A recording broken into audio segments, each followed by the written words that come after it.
Welcome back to another Primordial Construction update. There's a lot of new things to see, so let's take a look. First up, we have some new footers that were just recently poured. I'm not quite sure what these are for yet, but probably some sort of infrastructure of some kind. If you have any ideas, please let me know in the comments down below. I'm excited to hear what you think.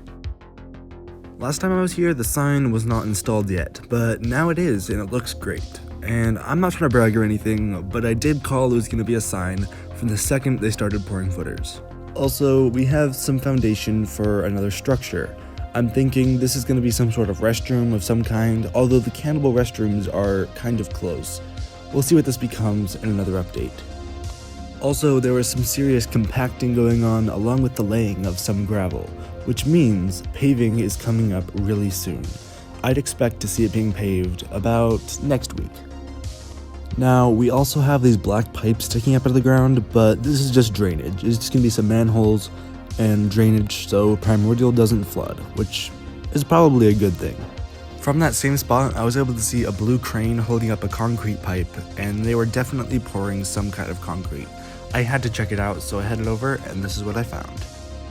Here you can clearly see that they are finishing up the back wall for the Primordial infield area of some kind. I'm thinking that roof kind of reminds me of the smoking zones around that park, but I'm not sure that's it. So if you have any idea of what this pavilion will be for, some are saying a restaurant, but I doubt it. The size of that building just isn't big enough. Anyways, I'm thinking it'll be a gift shop, but we'll see.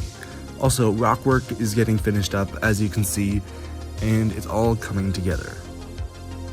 Here we can see some scaffolding inside the entrance of the ride, and I think this is probably just going to be something like they're putting stone on the ceiling or something like that to make it look nice. But also there's this yellow trim on the lift hill, and this is pretty interesting. I think it might be a lighting package, which would be really cool, especially if it matches the trains. And speaking of the trains, testing has begun, and I'm going to analyze these trains and the testing footage at the end of the video. Also, thank you for staying this long in the video, and because you're here, I'm going to let you know some insider information I found out while trying to get a view of the concrete pouring. While I was trying to get a shot of this, a worker clearly saw me interested and gave me this bit of information. He said, quote, "We're targeting mid-July." Anyways, this is rather interesting because I thought that they were going to want to get it open by Pioneer Day, a popular holiday here in Utah. And I think it makes sense, right? Mid-July, I don't think they're quite going to get mid-July. I think they're going to have it open Pioneer Day. That's my guess, because they get big crowds then, and that's a good thing. So they're targeting mid-July. I think they can do it. So get ready. Mid-July is probably when this ride's going to open, and I want to end the video just by touching on one more thing. Go ahead. Will you call me in the ride's office? 10-4.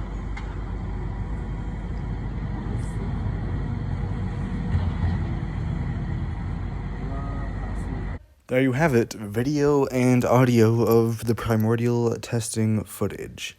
Anyways, let's analyze these trains. Alrighty, let's take a look at these trains. First up, we can see how the sideways loading is going to work now.